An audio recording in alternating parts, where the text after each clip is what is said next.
Welcome to the MamasteFit Podcast. In this episode, we're going to continue our series on labor stalls, but we're going to be talking about the power stall. So what kind of things are contributing towards whether or not your contractions are going to be really strong and regular, or maybe we need to look to see what other factors can be contributing towards the strength of your contractions. Welcome to the MamasteFit Podcast. This is Gina, perinatal fitness trainer and birth doula. And I'm Roxanne, labor and delivery nurse and student midwife. And this is the MamasteFit Podcast, where we empower you on your prenatal fitness, birth, and postpartum return to fitness journey. Our podcast shares how to move throughout your pregnancy to stay strong and comfortable, because pain is not a requirement of pregnancy. Understand the science of birth and how to approach recovery after birth. We share our personal experience as mothers navigating this stage in our lives, plus our professional expertise as birth workers and fitness professionals. Our goal is to help you feel confident as you navigate the perinatal timeframe for an empowering pregnancy, positive birth, and postpartum journey. We are glad to have you with us on this journey and that you have chosen us to support you. Welcome to the MamasteFit Podcast. In this mini episode, we're talking all about the third type of labor stall power, which is related to how strong your contractions are. Some folks will believe that there are 4 types of labor stalls. So we have the passenger and the passage, which we just did a full podcast episode on Wednesday. So if you want to hear about those 2 causes, how to know that you're having that type of labor stall, and also how to solve it, go listen to our last podcast episode. The other one is going to be power, which is how strong are your contractions. And then the 4th potential one is psyche. So how are you feeling?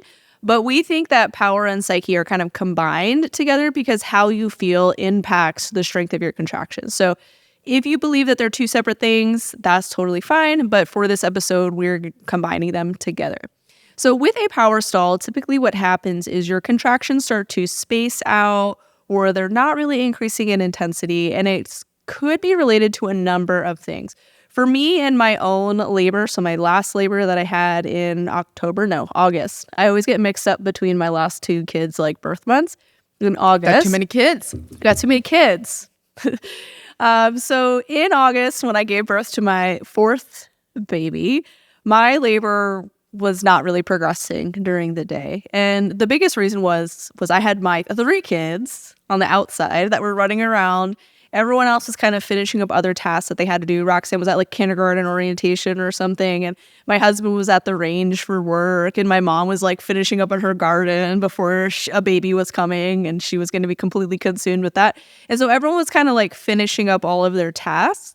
And I was like, it's fine. I can watch all the kids. But my labor would not progress because I'm chasing after these 3 kids. You're busy. Once everyone else started to show up, my labor started to pick up a little bit more. And then there were points during my labor where too many people were trying to talk to me because they were all kind of arriving at kind of the same time. So our birth photographer was talking to me, the birth assistant, the midwife, my mom, Roxanne, my children. Everyone was we all need to converse with Gina. Gina's just but the problem was I was actively conversing too. So everyone assumed that I was cool with it. And then as soon as everyone left the room and it was just me and Roxanne, I was like, everyone just needs to shut the fuck up. I can't focus. But I did not communicate that in any way prior. I gave no signs that this was how I was feeling. So we all left the room and let Gina labor by herself. I went for some walks where it was just me and my husband. I think my son came with me for one of them. And that kind of helped me come into my own zone. And then I started taking showers just by myself because Roxanne wasn't going to follow me in the shower. I did take a video. You did take a video, but I was kind of finding places where it would just be me and my husband and I can just focus. And then once the sun set, things really picked up pretty quickly from there. And so that would be an example of a power stall. It didn't necessarily mean that anything was wrong with my labor or that it was not going to eventually progress once I shifted the environment. But I was pretty distracted during the day. I had other things that I was focusing on, so I couldn't really just tune in to my labor. And once I was able to do that, things really shifted pretty quickly for me. So maybe I could have had a daytime baby if I just focused better, but that would be one of the things that I would say can contribute towards a power stall is you feel very distracted. You mentally cannot drop in to labor land because there's too many things going on. People are asking you too many questions, or there's a big transition that's happening. So you go from your home to your birth location. If you're giving birth at home, your team arrives. And so there's a little bit of commotion with that can be a little distracting. And sometimes that can cause your labor to pause for a little bit. If you have like a nurse that walks in and has this really booming voice and doesn't read the room very well, and she's like, "How are you guys doing?" And it's like, can we bring it down a few notches? So sometimes the people in your environment can affect the vibe of your labor, which could sometimes cause it to stall or pause for a little bit until you feel like you're safe and ready to kind of go into labor. So that would be one example of a labor stall. What's like another thing that can contribute towards a power stall? Another thing that can definitely, like, other than the psyche, like your mental state and your temperament during like the stages of labor that can contribute to a power stall, or like, how are you doing like resting wise? Like, are you full of energy, or did you just stay up for 24 hours and you are in desperate need of like a little nap? Your contractions in normal physiologic labor will start to slow down and kind of decrease in intensity so that you can take a nap. So that your muscles, because your uterus is a muscle and like your other muscles, need to kind of rest and recover a little bit. So I find that if you had a really long labor, or like maybe your labor's only been going on for 12 hours, but you're all like awake for the previous 12 hours at work or doing stuff, then sometimes your labor will not progress until you get like some sort of nap in there. Usually you can get a short little nap and then you're like ready to go. But if the labor just continues and continues and continues and you're not able to ever rest, eventually at some point, like, we need to start thinking about how can we get you some sort of rest, whether getting in the shower, getting in the tub, or potentially thinking about other pain relief options. One of the things that some of my clients will use if like rest is the reason why things are starting to space out, like they're fatigued, is the tub will be like a good place to go to rest for a little bit. Sometimes it can help things slow down a little. Another thing would be like Benadryl and Tylenol, like combo, sometimes help. I've had some of them get Ambien from their providers to like just go to sleep for a little bit. And then epidural would be like the, not last resort, but one of the options that could help if you've been laboring for a really long period of time. And sometimes I'll find that once they get an epidural and they get like a good sleep, all of a sudden they're 10 centimeters and their body's ready to go. And then now they're rested to start pushing, because pushing is a really physically intensive thing. And so if you've been awake for several days, sometimes getting some rest before you start pushing can also be beneficial. So remembering that epidurals are tools that are available to us should we need them during our labors. Yeah. Another thing that I'll commonly see that can contribute towards a power-related stall is your hunger. So how nourished are you? Are you starving? Are you super hungry? And then also your hydration status. So with hunger, if you have not eaten in a prolonged period of time, your uterus is going to have a hard time working. It's a muscle. It needs fuel to sustain itself. And so if you're in early labor, I really recommend eating like a meal during that time frame, especially one that's like high in fat and protein, so it can sustain you for a period of time.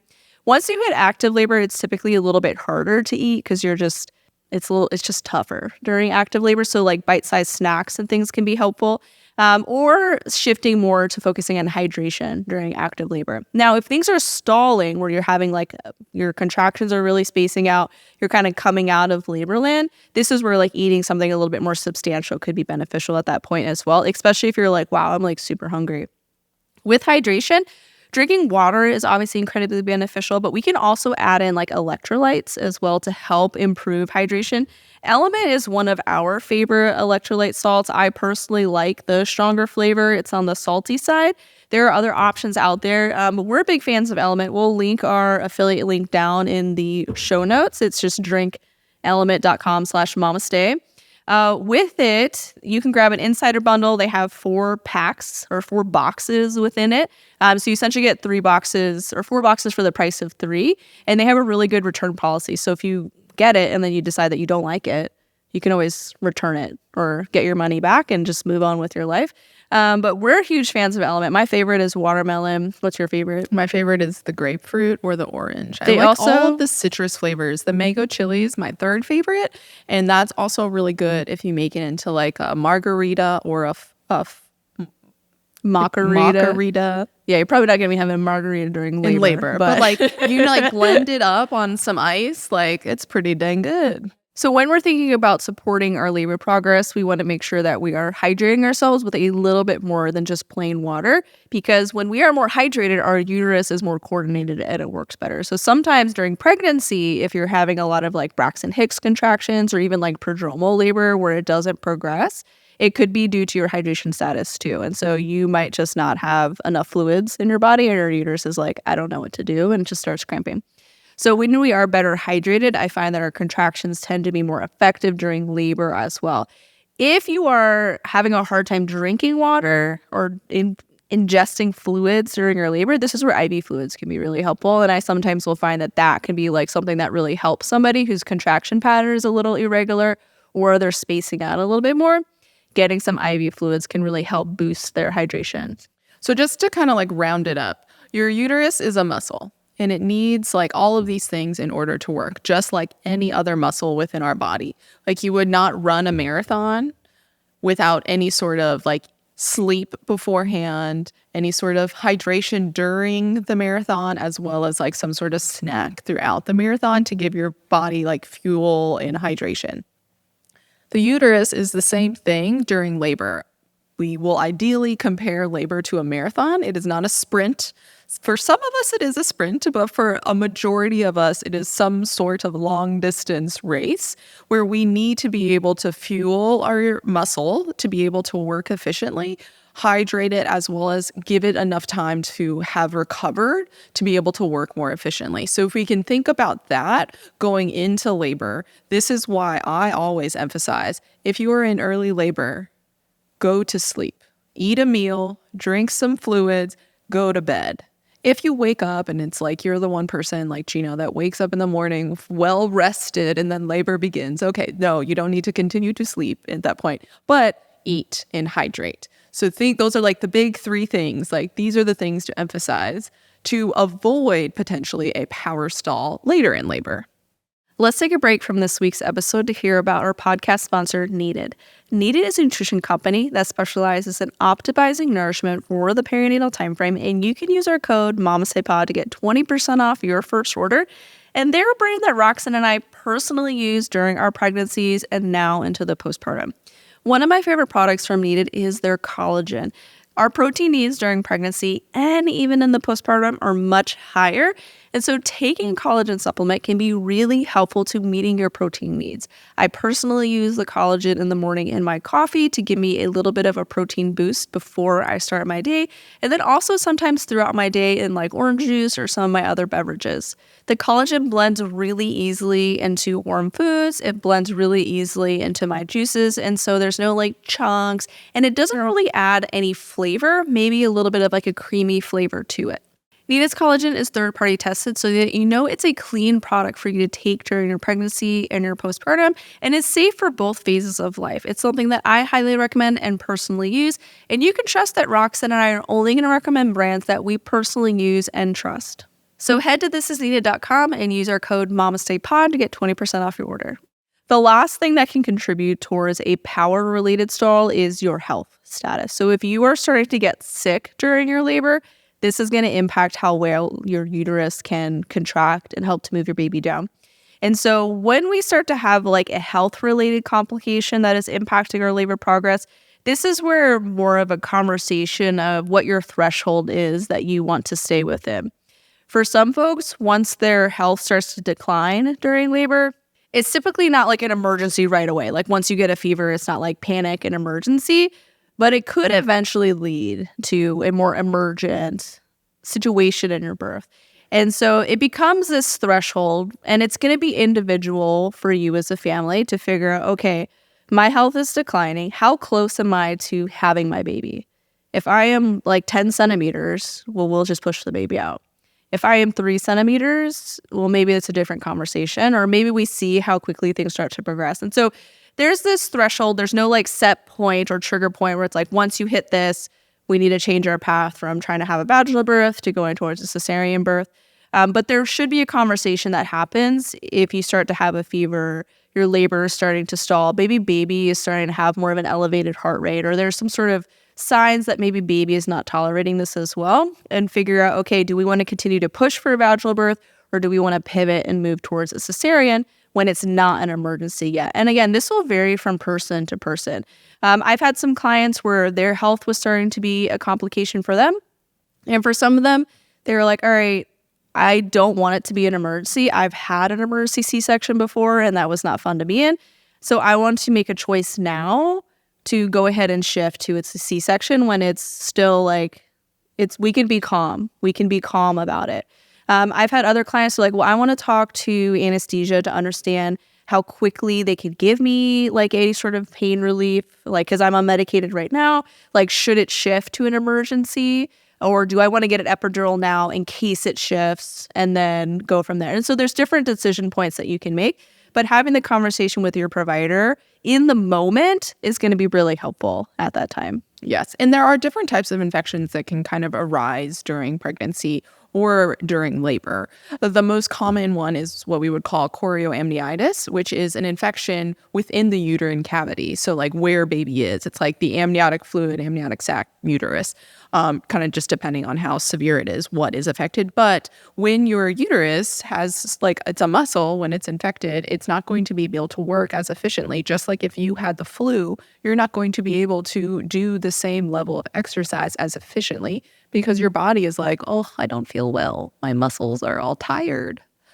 The uterus is also getting tired. And also, if you are unmedicated, even sometimes with an epidural, those contractions are more painful because your muscle is not doing well. It's tired and it's sick. And so usually those contractions feel way more painful, and it's like almost a constant pain.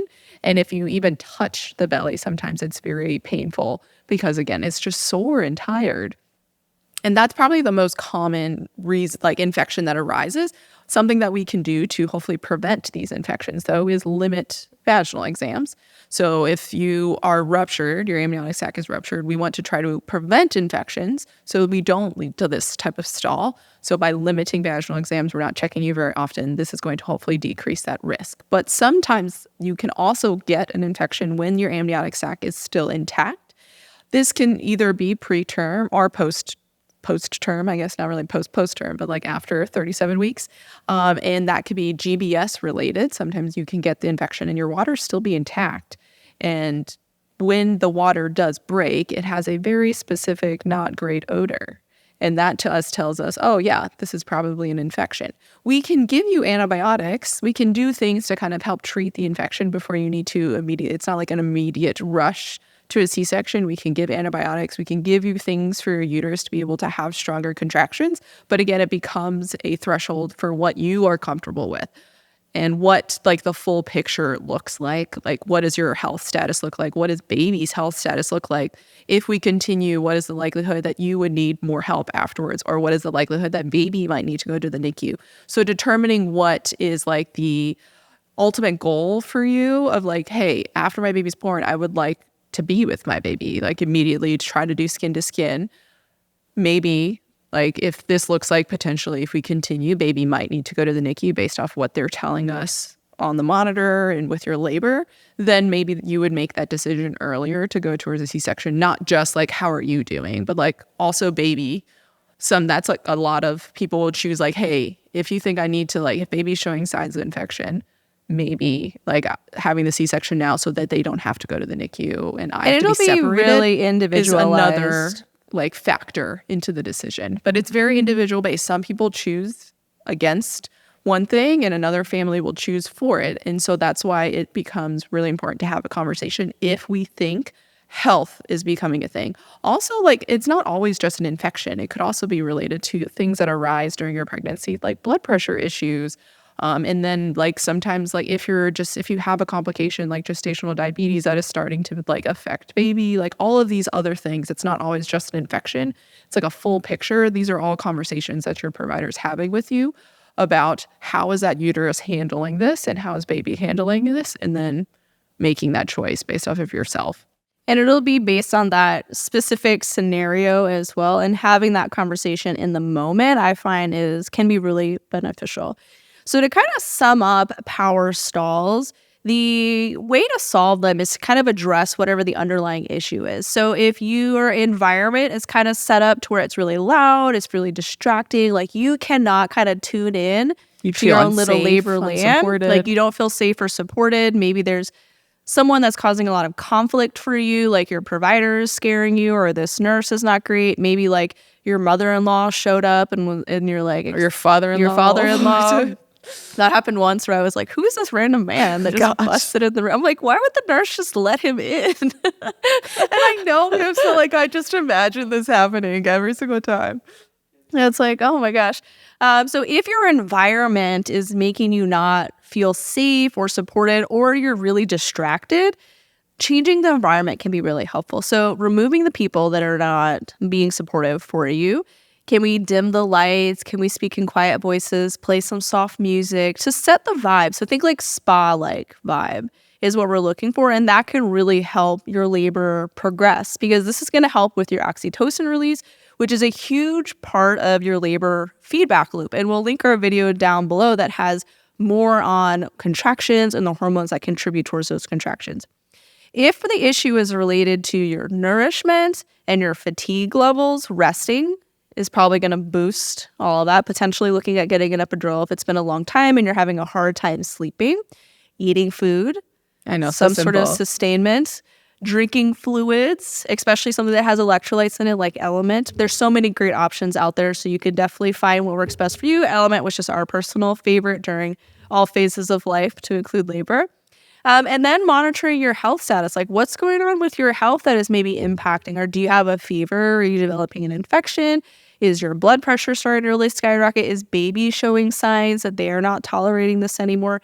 And at that point, potentially looking at, well, how can we treat whatever's going on with my health and potentially pivoting to a different path? Mm-hmm. Another tool that can be helpful if your contractions are spacing out or they're not strong enough is looking at Pitocin. And so this is where Pitocin could potentially be a helpful tool.